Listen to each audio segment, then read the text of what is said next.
Welcome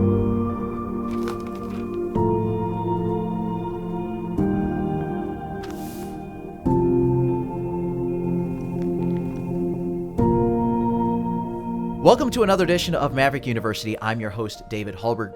Joining me today is Pastor John Seay, pastor of Frederick Baptist Church from Frederick, Maryland, and preaching for us in College Chapel, and preached at Northwest Bible Baptist Church as well for our old-fashioned Sunday, and we certainly appreciate you being here. Yeah, thank you. Thank you. We were talking before about child rearing, Yes. and we're doing another separate episode now, just on a slightly different bent. I kind of motivated this thought when we were conversing back and forth before you arrived about just child rearing. And in my situation, I have a daughter who's just turned 12, and I'm realizing that, man, she's becoming an adult woman quickly. Yeah. And I noticed that she turns heads sometimes. And that, as a father, that scares me. That bothers me. Yeah. And my wife and I discuss it like, I think that boy likes her or whatever. It's like, man, I don't even want to. I don't even want to. And so the title that I threw out at you, and I don't know if this kind of launches into the thoughts, but it's Help, My Daughter is Courting. Because you have been there with three of your daughters. Right. And one or two of them are already married. One's married. Yeah. And one's engaged. Yes. And soon to be married in the spring, I imagine. In February. Okay, it's quickly approaching. Yeah. And so I want you to talk to us about those transitions. I've got 6 more years before my daughter is 18, and what in the world do I do between now and then to prepare her? And even through those times of transition, how can I help her? Yeah, and that's a great question, because we're learning on the job. Sure. Yeah. That's the tough part about parenting. You're experiencing it now. Yeah. I've often think, I wish, could I have the knowledge that we have later on in life? Sure. When you need it, when you're first raising your children. Yep. But I think there are a few things that, again, there were things that, we were able to glean from, and I advise young parents sometimes to maybe look out at families that seem to have it together, where there's good communication, where there's function, where they enjoy each other, there's trust, and they're serving the Lord, they're doing what's right, and that doesn't happen. That doesn't happen accidentally. Sure. And even if these people established that, instinctively, but they did some things that made that happen. And so there's some common denominators, and this will get into your initial question, that I believe helps us with that. And one was that, the importance of the will of the child being broken early as possible. Sometimes parents worry about breaking the spirit of their child. Well, you do that by abusing. Sure. But typically when you break the will of a child, where they learn to be under authority, from the time they're real little. I mean, kids, it doesn't take long for them to know, no, mine. Sure. Yeah. And to cry when they're not getting what they want. And so understanding the need for, by that young age, by the time, before they're, an adolescent, by the time they're 3 or 4, our goal is always that their will was broken, in the sense that they not that being strong-willed is a bad thing. I love a strong-willed person. Yeah. And all our kids they're all strong-willed. Well, if they're not strong-willed, they're going to be a pushover as a Christian. And their mother and I are strong-willed. Yeah. And it's a good thing, because that's that gets things done. But having the will broken and humbled, and then that allowed us then to begin to court them, in the sense that I'm not they follow our instructions. Not to say they weren't still getting in trouble, and they still weren't being stubborn and having their issues and all that. They always were, but the sense that they would follow my instructions. I wouldn't have to qualify my orders. I didn't have to repeat myself over and over again. I didn't have to never negotiated with our children. We never negotiated with our children. It wasn't a deal. We weren't making deals with them. You do this and I'll do that, and bribing them, incentivizing them just to do what they're supposed to do. And but that's where the will being broken. And then, but we'd court them. But then from the time they were like in kindergarten to the time that before teenage years, we were going after their heart now. Now that their will was broken, now we're wanting to build a heart relationship with our children. So you're dividing up their childhood into segments. Yeah. This is our goal here. Yeah, now our goal is, hey, we want to have a good, loving, close relationship where our children love being with us, and we love being with our kids, and we actually enjoy that time together. And they knew that mom and dad loved them, and they were secure and safe. They knew dad loved them. They knew mom loved them. My girls knew that daddy, we're talking about daughters now, Daddy was in their life in a meaningful way, and Daddy loved them, and they were secure with a man. They were secure with a strong man, and then so we become a pattern of what they're looking for. Got it. Yeah. See, and that's that dad relationship with our daughters that's so vital, because we become their exhibit A. You know, and this is another transition we'll talk about where nobody can do it like Daddy. But now, for the longest time, I want them to think that nobody can do it like Daddy. My dad can beat up your dad. And you know what? I'm okay with that for a while. Yeah. Because you know, when it's not time for that to change, I want it to be that way. You know, but we're their hero. But you got to be there emotionally with them too, and you got to, you know, and that's where that courting their heart, where if our children do wrong, it bothers them more that they hurt their parent than they broke a rule and get in trouble. I don't want our children this is before they're teenagers, when 9, 10, you know, 8, 9, 10, 11 years of age, where, you know, we didn't want them just to look at the letter of the law and try to not get in trouble. I mean, because think about a relationship with Christ. I mean, he doesn't want us just serving him so we don't get swatted. Sure. Though we will get swatted if we'll get chastised if we're out of his will. But there's more than that. You know, and I think Ephesians talks about serving him as dear children. Yes. Well, and that's what we wanted to have. Well, and so by the time they get to teenagers, their will's already broken in the sense that they're under authority, and they function well under authority. Then also there's the relationships that need to be secured. The most fundamental are in the home, where we've established a peer pressure within our own home. You know, a social structure in our own home. Okay, so now then they're becoming teenagers, where it's all over the place. Yeah. You know, especially once they interact with a lot of other teenagers, and now there's a lot more influences. And now, and girls, you know, they do mature a little quicker than boys. That is true, and they'll get noticed, and then they think boys are cute, and boys think they're pretty, and I mean that's natural, you know. And in our day and time, we're almost glad of when we see our kids, you know, our boys like girls and our girls like boys and all that. It's I did something right. Yes. But the idea was that there's a time for everything. Sure. And so, you know, we never punished that which was this part of growing up, in the sense if a girl thought a boy was cute, we didn't shame them for that, or you know, whatever. But they just knew during the teenage years that these were times that we wanted to develop a friendship where we could have influence on their thinking. Got it. So it went from breaking the will, get their heart, now you're going for their mind. Yeah. Okay. And helping them to because you know, kids want to be liked often more than they want to be loved. Think about, why do teenagers hang around teenagers and want to be around their friends all the time? Now they know mom and dad love them more. Sure. But they want to be liked. Yeah. Teenagers, they want to be liked. They need that status. They do. Yeah. And so we built a like relationship with our kids. We love them and we like them. Like I liked my kids. Now it wasn't always easy. Yeah. But we built a like relationship. And so we're somewhat of friends in the sense. Now I'm not their buddy, and my wife wasn't like their girlfriend, and you know, trying to go become like their age. Sure. You know, we owned our adult age and our, you know, my corny stage of life, you know, whatever you want to call it. And that kind of goes back to our previous episode where you were bringing your kids up into the adult world. Yeah. And so now we're having influence on their thinking. You know, so when it comes to relationships, for instance, we talked about relationships when they were teenagers. We talked about, you know, it's being the right person, you know, finding the right person is more about being the right person. You know, you need to, there are things you need to work on. This is the age where you're working on preparing yourself for. It's not about them, it's about you. Let's get you right. Right. Yeah. And you know, if a boy thinks you're cute, or you know that's don't get flattered by that.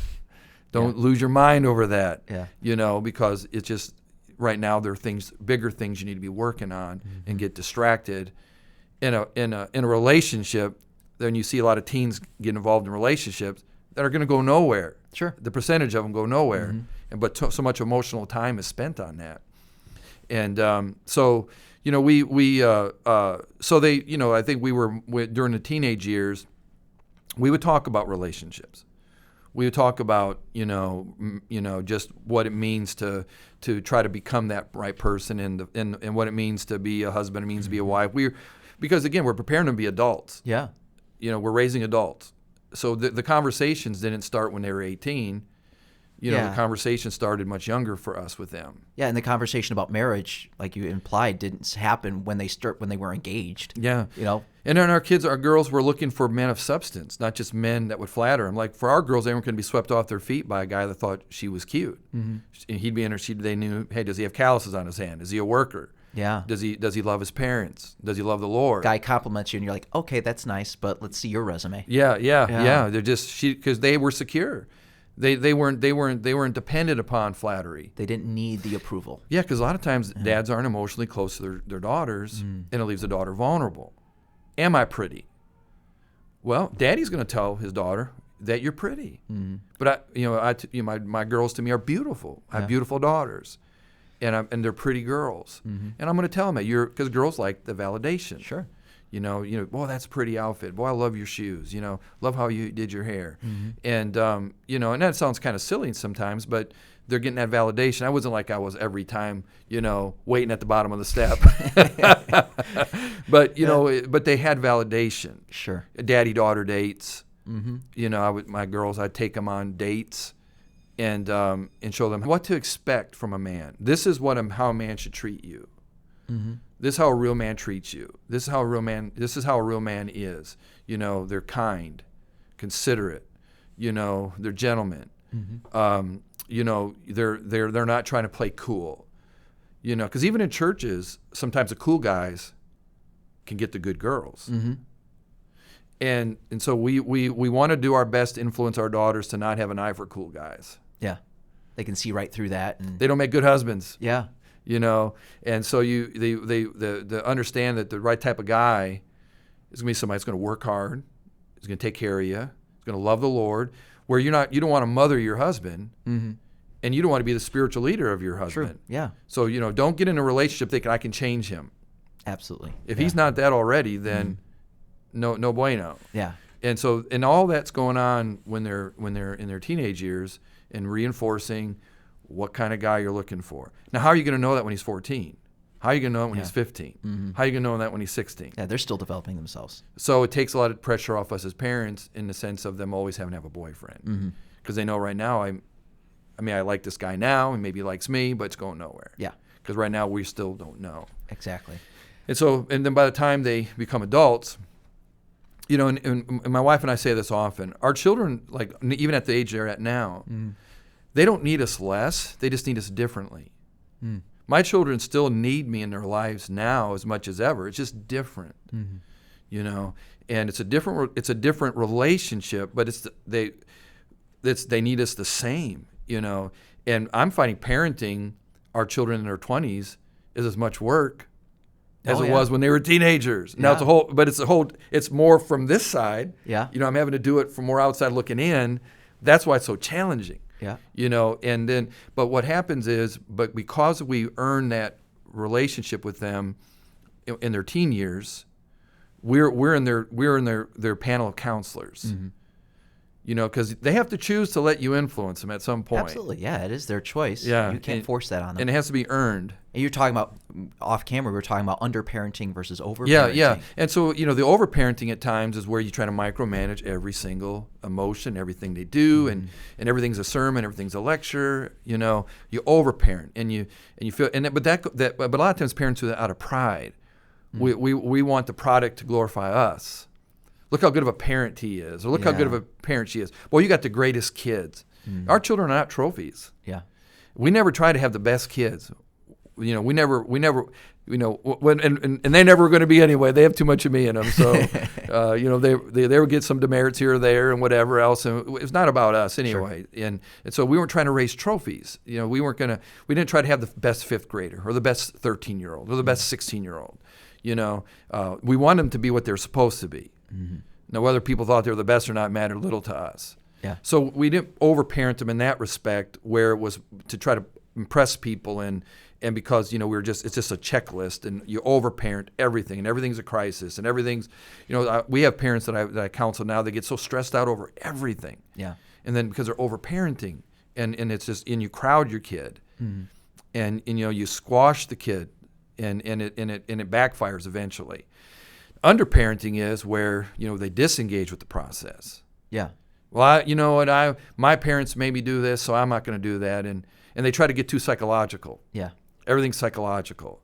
And so one side is incredibly practical. Yeah. The other one's too psychological. Oh yeah. Too intrusive to not intrusive. Yeah. And you know, that's where they underparent and realize, no, my kids still need me as a parent. Yep.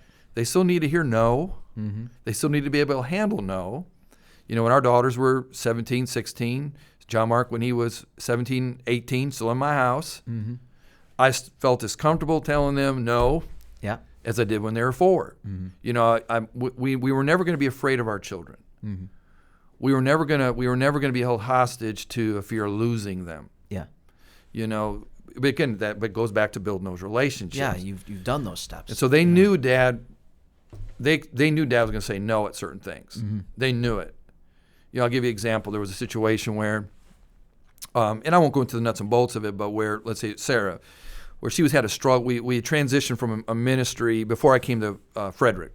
The ministry we transitioned from, we only were there for a couple of years, and the youth group environment was way too much. The young people didn't have a relationship with their parents very well. They weren't close to authorities. It was a whole culture. It was a subculture. Oh, okay. And it was an underground subculture. These teens knew how to buffalo all their parents and adults, and what was going on was really bad. And so we recognized our girls getting sucked into that. So we pulled them out of that. And now they still were engaged in some activities and stuff, but we were hands-on with our children as far as what we were knowledgeable about what was going on. And good thing we had good relationship, good communication. Well, when we moved away, Sarah had the last couple months, she become kind of popular among some of the kids there. And without being a bad girl, just they began to like her a little bit more. And so when they left, you know, there was a boy especially that had an eye for her, and a couple other kids that were always calling when we moved away, and trying to. And at this point, Sarah had her own little phone. It was a simple phone, wasn't a big smartphone. It was but they, you know, when we always had good relationship with our kids, we knew what was going on, and they kept putting pressure on her. And I told Sarah, so look, honey, these kids up there, you're gonna have to let them go. You know, they don't care about where you're at with the Lord. They don't care about your relationship with your family. They miss a friend, miss somebody that they want to continue to have that fun time with. Well, you know, and it was an emotional time because we were in transition. Yeah. So she was vulnerable. So I finally said, honey, and there was a boy that he tried to call, and I said, next time he calls, I said, I want you to give me the phone. And so she said, what are you going to say, Dad? I said, well, you know what I'm going to do. He said, you know what I'm going to do. And I said, and she said, okay. Yeah. So, but she let me do it. So he called, and she handed me the phone. And I said, hi, how are you? This is Brother Seay. And he was like, because he wasn't supposed to be calling. Yeah. Oh, hi, sir. Hi, sir. Simple, straight, real quick. But I was nice, and I said, look, I said, and I won't go into the whole conversation, but essentially I told him, I said, look, we're gone. You know, we're moving forward. And, you know, not say you guys can't still be friends, but like right now, we just need to move forward, and we need to keep, you know, and I was very nice and kind of, but on no certain terms said, this stops. And, you know, and now she was like, I think 16 at the time. Yeah. But again, we weren't afraid to parent our kids. You know, they need us different. They don't need us less. They just need us differently. And it worked out, you know, and we worked her through that process. And, but, you know, a lot of parents probably would have been, well, I don't want to lose her. We're in transition. And would have allowed that danger to continue to develop. And, you know, she thanks me for that now. Yeah. The adult version of our children didn't love it at the time. Oh, no. But now the adult version of our kids were like, Dad, thank you. Mom, thank you that you loved us enough you'd fight for us. And there were times you were willing even to risk our relationship with you to hold us accountable to what we knew was right. And, you know, it's endeared them even more to us. Yeah. And so now, you know, they're in their adult lives. You know, we're very blessed that they have chosen to have us as part of their counseling team. Yeah. When they're making decisions now and they have stuff going on, they'll give us a call. Yeah. And so we play that role. Yeah.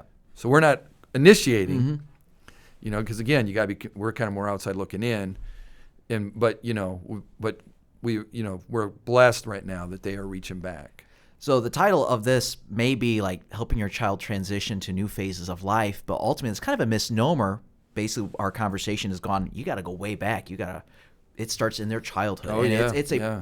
it's their lifelong process where you don't wait till your kid's a teenager. You don't wait till your kid is, hey, brought somebody home, like, hey, Dad, this is doofus, Yeah. No, that's not when you start worrying about it. You start worrying about it way back when. Yeah, you're welcome. And this is going to be a help to me, be a help to so many other people around the country, as they start young and hopefully raise their children to serve the Lord. So, Amen. All right. Make sure you check out our other videos on YouTube, and make sure that you check out our audio-only platforms as well. Make sure that you like this video, you share it with somebody who's going to use it and be benefited by it. Thank you. God bless.